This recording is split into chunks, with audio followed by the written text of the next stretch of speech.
So back in 2020, when Apple released the Apple MacBook Air M1, I don't think they realized what an absolute beast they're letting out into the market.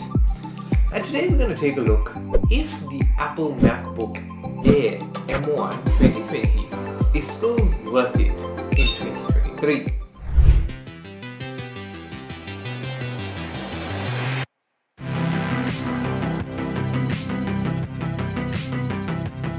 So the M1 processor is actually a silicone-based processor which is proprietary to Apple, and it has an 8-core CPU and a 7-core GPU with 16 neural cores or a 16-core neural engine. Right, so when it comes down to it, the base model of the MacBook Air came with this M1 processor, and it actually had 8 gigs of memory by default. My version is also the same, M1 8 gigs. For a display, it has a 13.3-inch Retina display with an LED backlit display. It has 400 nit brightness and a resolution of 2560 by 1660 pixels. It has a backlit Magic Keyboard, Touch ID, a Force Touch trackpad, as well as a 720p webcam. So for connectivity, it has the 802.11ax Wi-Fi 6 standard, it has Bluetooth 5.0, and from an I/O perspective, it's built with 2 Thunderbolt ports as well as a 3.5mm headphone jack. So from a storage perspective, the M1 could come with up to 2 terabytes worth of storage. My version actually has 512 memory. Why the memory is important is because of a feature called swap memory. What swap memory does, when your actual RAM is full up or is being utilized completely, it doesn't just slow down the machine, it utilizes a portion of the M.2 SSD and converts that into so-called RAM and uses it as swap memory so that it can still compute without being stopped or limited by the RAM. That's why a bigger storage actually allows this to take place more faster and efficiently. From a battery perspective, when this came out back in 2020, it offered up to 15 hours worth of battery life, and that's absolutely stunning compared to some of our regular old Intel laptops. And it was powered by a 30-watt USB-C power adapter which plugged into the Thunderbolt ports. So something cool that came about with the MacBook Air M1 is that this is a coolant-less design or a fanless design, meaning that when this device is actually spinning up and breaking a sweat, there's no actual fans that you hear like a jet taking out. There's nothing like that. It's absolutely silent. And that was actually also one of the good turning points for this device because it's absolutely lightweight. It weighs in at I think 1.93 kilograms. Before we actually move on, right, it's good to understand that the M1 processor was actually the turning point for Apple, because up until 2019, the big debate was, why should I go Apple over going through a regular laptop brand, Intel, Lenovo, whatever? Because Apple was essentially using the same processor as everyone else, but offering also the same performance, but you were paying a huge price difference. But with their proprietary silicone M1 processor, it was a turning point for Apple.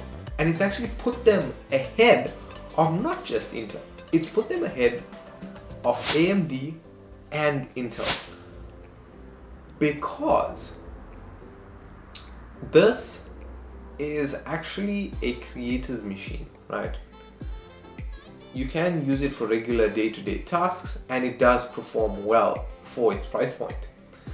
And it's not you looking for a 40, 50, 60 grand machine. You're paying 20,000, less than 20,000. And the M1 actually is positioned so well that it gave them the advantage because now they're offering so much more with the device. Okay, when it came to the differences between the MacBook Air M1 and the MacBook Air M2, from a processor perspective, obviously we know the M1 was an 8-core CPU, 7-core GPU, 16-core neural engine. The M2 was an 8-core CPU and up to a 10-core GPU.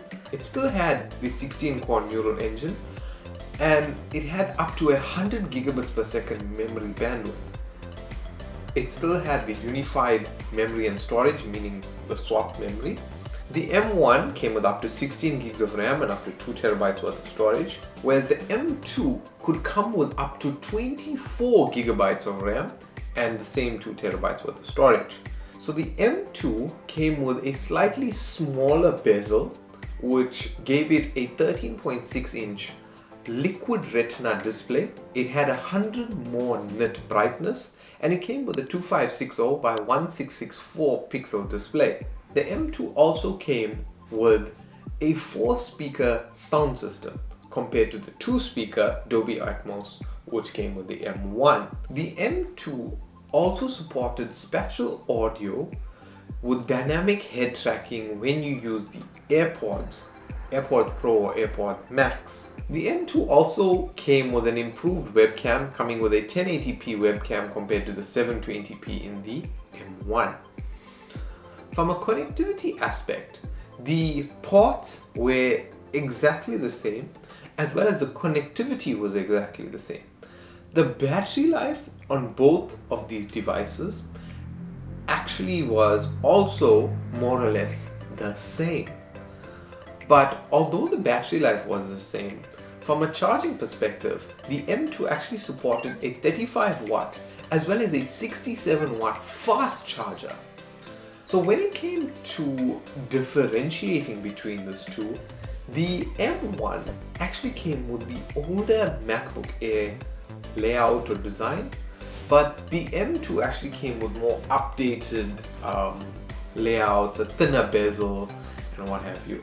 But I mean, in 2023, I'm more than happy with having a bigger bezel, and the M1 is just something else of its class.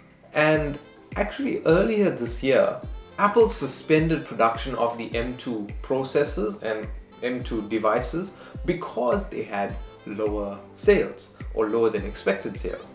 Yeah, you could attribute that to the likes of the global markets and everything, but it also is related to the fact that the M1 was an unchained beast, and when the M2 came out, it was more or less the same.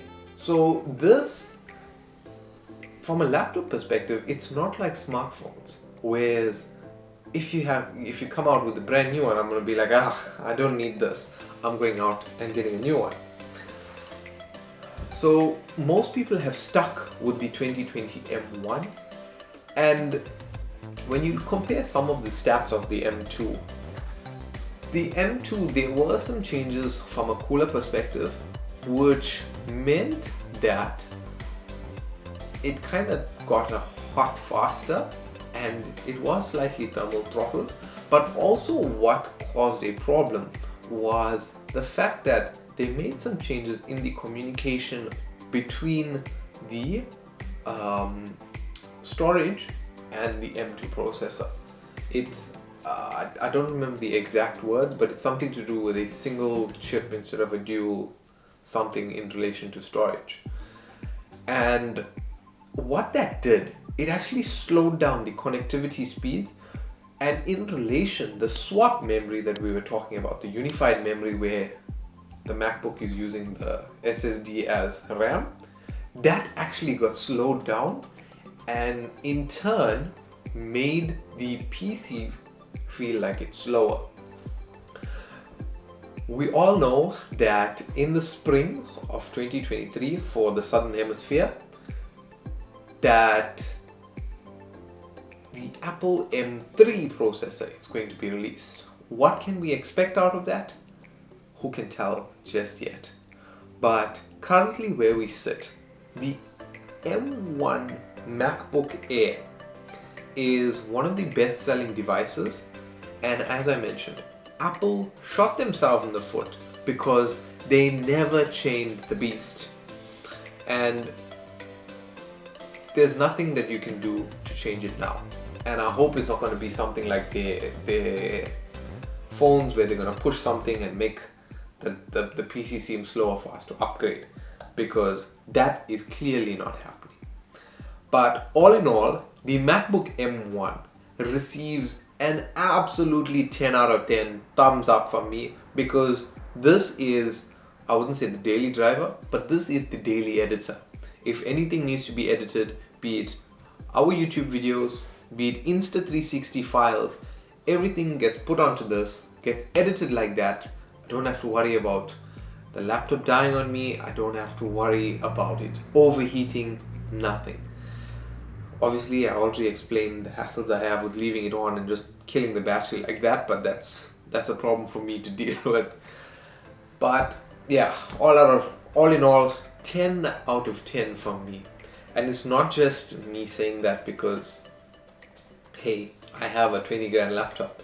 It's this laptop gives you actually so much of joy of using it, and you can just literally fold it, close it, move and go anywhere, and it's like you don't feel it's there. Just sit down, go anywhere, put your feet up, pop, log in, and get working.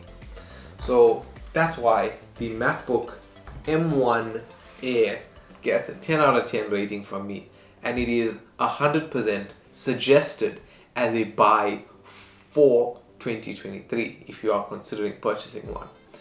So speaking of purchasing, the MacBook M1 Air, my exact version, which was the 512 gigabit, 8 gigs of memory, retailed for about 27,000 Rand when there was stock of it, but currently we're only seeing 256 models that are actually in stock. There's no 512 brand new.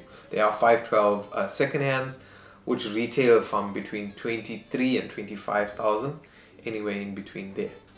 The M2s, however, the 512 8 gigs of memory, those actually retail for 30,000 Rand. So from everything that I've just told you, you can clearly say which one you need to go towards. But yeah guys, hopefully this has helped you make an informed decision about which MacBook Air you're purchasing.